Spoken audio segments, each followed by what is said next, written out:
All right, Beyond the Gates fans, we made it. We made it. It's been, 3 weeks since we've come to the close of a 5 episode week, but here we are with episode 54.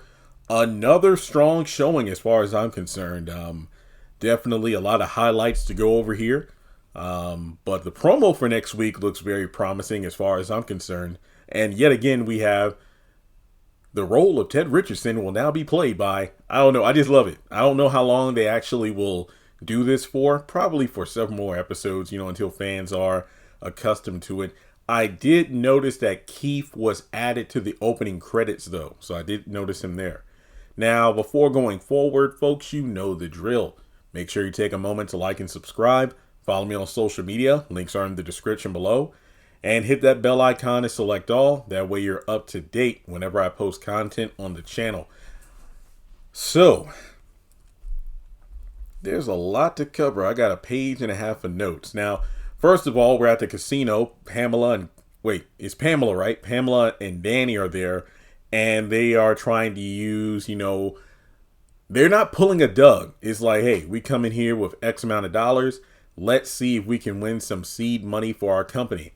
And I think one of my favorite bits about this is that you can see the hustler mentality of Danny, where, for example, later in the episode, when she goes to the bartender on the side of the room to get a drink, she spots the cheekbones and lets her know about, their upcoming company. So that go-getter attitude, you got to love it. I feel like Pamela and Danny, they're going to make something big of themselves. And I just love how they're taking a little bit of seed money and they're going to make it flourish. So from there, we go over to Ted visiting Leslie, something that she did not expect. Now, the thing about it is, Ted is actually over there to invite Leslie to like a little, lunch or dinner for Eva's birthday. Now, this just tells you the kind of, I'm not even going to say mother, but person Leslie is. She opts to make this all about herself. All about herself. Instead of, addressing the fact that, hey, it's Eva's birthday. Everything that's gone wrong has gone wrong, but this is her day. Let's try to make it special. And Leslie flips around, makes it about her, calls Ted out for the lies that he's told, basically all the broken promises he made to her when they were seeing each other way back in the day, and mentions how lonely she was and the fact that she spared Ted by not coming earlier to tell the truth about Eva and whatnot. And she even goes so far as to say that, looking at Eva, while, I loved her and everything, every time I saw her, it was like, just a reminder of what you didn't give me. This woman is a piece of work. She truly is. But hey, for the first scene of Ted 2 and Leslie together, they bounced off each other pretty well. So Keith is handling his business as the new Ted Richardson. I will say that much. From there, and plus, I don't believe Eva was in this episode. No. Now, we go over to the hospital, and Jacob receives a text message from Kat saying that, hey, where are you? I need to see you immediately. And from there, Doug is at work again. His hand is still injured, but he's letting, everybody, June, Jacob, and Naomi know the situation about how June needs surgery immediately because of pneumonia. It's an emergency procedure because if she doesn't get treated soon, it's going to lead to some permanent heart damage. And this is her own damn fault for going back to that underpass. If she hadn't went, this wouldn't be happening. But we're introduced to a new doctor, and he's the one doing the procedure because obviously Doug can't do it because of his hand. Now, he's going to be in the operating room or the ER, essentially, guiding this other doctor. And of course, June is concerned, but, they got to do what they got to do. So Shanice actually comes out and comforts, Jacob and Naomi about the situation. And look, hey, Dr. McBride's going to be in the room. Everything's going to be fine. And later in the episode, it turns out the procedure went well. So that's good to hear for June's sake. And even though she doesn't want to hear it, Naomi and Jacob keep telling her about, her situation after she gets out of the hospital, because she'd be a damn fool if she opts to go right back to the underpass and get pneumonia again. Like, literally, that's dumb. That really is. For real. So Kat actually shows up and gives Jacob her phone to listen to the message. And I understand Kat's enthusiasm, but I'm with Jacob on this. Like, this isn't enough to incriminate, anyone.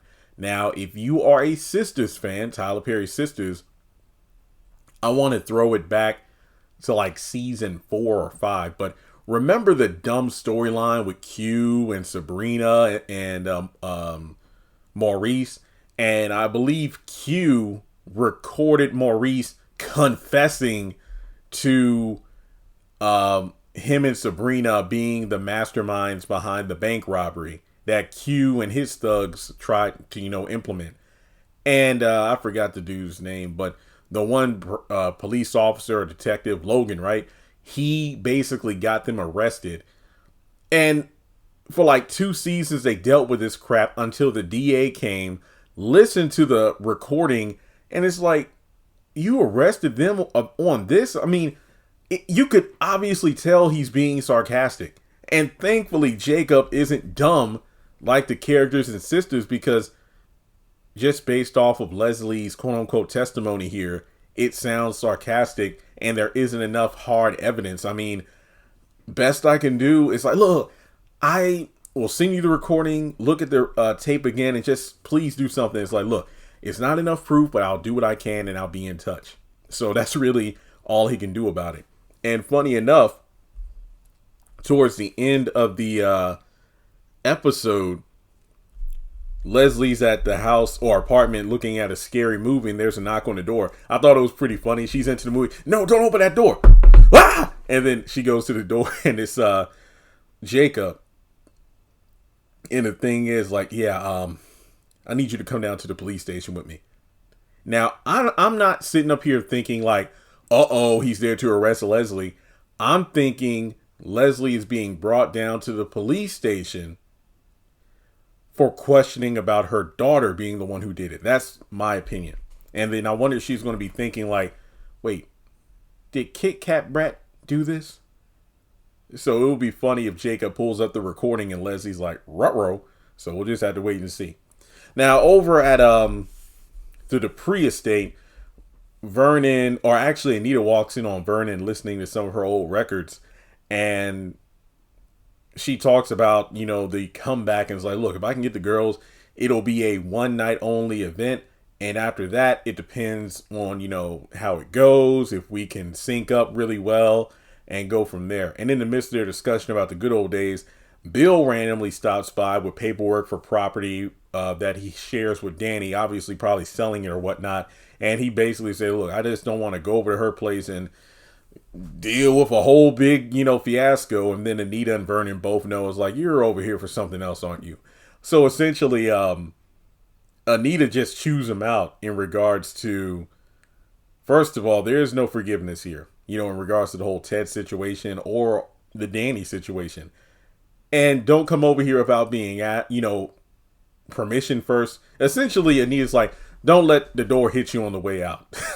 So from there, Vernon encourages her to call her group mates. However, she does mention how when she called Sharon, there was no luck. Well, what about Tracy? And out of the three of you, who was the quiet one? Who was the one who was kind of like the peacemaker? And apparently Tracy was like the church girl of the group. And essentially she would be the first to kind of smooth things over. Like, hey, why don't you link up with Tracy? See how that goes. And if things go well, then perhaps that could lead to the door opening with Sharon. And hopefully the group could reunite. And then you keep saying things. Vernon, I appreciate the vote of confidence and whatnot, but you don't know how things went down decades ago. And then later in the episode, I really loved seeing this side of Anita. She was just emotional because apparently her and Tracy, their phone call went extremely well. It's like everything that happened is water under the bridge. And not only that, Tracy is coming in today, and instead of a hotel, I said, hey, come over here and stay with us. And she's like, oh, so I wonder if she still has her likes the food she ate, her favorite foods and stuff like that. And I just can't wait to sit down and talk. And yeah, She's excited. So we do know in the promo for next week she will be at the house. So that's going to be pretty interesting. And I just love how much Vernon is encouraging her. The fact that, even today when I get up on that stage, you look up at me whenever I'm speaking like I'm still that 25-year-old. And I felt the same way that one karaoke night sitting there and watching you on stage with the girls. So hopefully we can recapture that magic. And he's just trying to be the supportive husband the way she's the supportive wife in whatever he does, which I think is very great. Now, speaking of supportive husbands, we go over to the diner, and apparently Smitty has called a meeting with Bill. But this is after he briefly stops by Nicole's house to talk with her about Martin due to the fact that, hey, he's giving up his run for president. And at first he said it has something to do, with his dad's situation, but he's also dealing with some nightmares because remember, Nicole doesn't know about the secret and whatnot. So before they can really get into a discussion, Vanessa pops by with a pie and Smitty opts to leave. So when he does, that's when he meets up with Bill because remember, he's a reporter. This is his game. He is not one. What's the word? He's inquisitive. He's not one to give up a hot story once his instincts kick in, because it's like for Martin to just give up his presidential bid. Yeah, his dad thing and the secrets. I get that, but for as ambitious as he is, there's something deeper than this. Now from there, he's basically meeting with Bill. Okay, so what's your connection with my husband? The fact that you talked to me before about reminding Martin that it's a good idea to keep you in his corner and this, that, and the third. And Bill essentially breaks it down about how in marriages, sometimes secrets and whatnot are for the benefit of the other spouse. So and then Smitty says well, I need to know if this secret or whatever it is that allegedly might be hidden away between you and Martin. I just want to know as a concerned husband and father, if this secret is something that could rattle the foundation of our family, especially with our kids on the line. And in the midst of this, Bill gets up to leave and Ted comes into the diner and Ted and Smitty kind of exchange a look, but that's it. Now, going back to Nicole, she's talking with Vanessa and she's thinking about selling the house. And thankfully, Vanessa steps in and is like, whoa, I get it. You just went through something very emotional.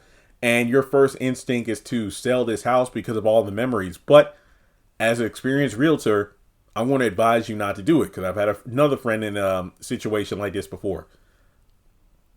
Something, within the marriage happens. You immediately want to get rid of your home, but then you come to regret it. So give it some time. In about a year, if you decide to sell, I'll be more than happy to help you with that. And then we'll go on a girls trip or something. So I just love how Vanessa is being a supportive friend because obviously she's team anti-Ted at the moment.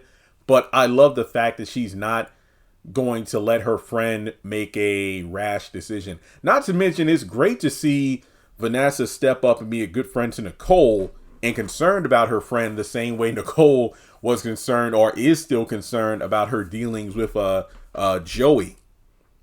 Now, speaking of Vanessa, she eventually makes her way to the diner and she's chatting it up. Or actually, one of her clients, if you will, I believe his name was Cody, comes up behind her at a booth and she notices, wait, you've been following me? You liked what happened? Yeah. Yes, ma'am. Yes, ma'am. Apparently she did something with her foot that he really liked. Inquiring minds would like to know. But in any case, you could probably tell it's a domineering, submissive kind of role play thing they got going on. And essentially, Cody is told that if you can't play by my rules, meaning that you don't follow me, you don't call me, basically, don't call us, we'll call you. And from there, going back to the casino where Danny and Pamela seem to be doing pretty well, that's when Doug comes in and Joey pretty much rolls up to him and is like, so unless you're here to pay off your debt, you know what, here you are gambling again, trying my patience. I told you don't set foot up in my place of establishment unless you got my money. And he asked for some patience, like, look, I'm back at work. My hand's going to be healed up soon. I'm in the operating room, guiding, the other doctors and whatnot. So if you could just give me a bit more than a week. essentially Joey's like, look, either you call your wife or I will. And that's pretty much all there is to say to that. Now, to round out the review, because honestly, I think we're about done. Just want to double check my notes here. Martin, Nicole and Smitty and Bill. I believe Tracy, Hotel, Jacob, and Leslie. Yeah, that's it. That is pretty much the review for episode 54. So, yeah, I'm pretty excited for what's to come next week, starting with episode 55 on May 19th. So let me know your thoughts in the comment section below. Like and subscribe, and I'll catch you all in the next video.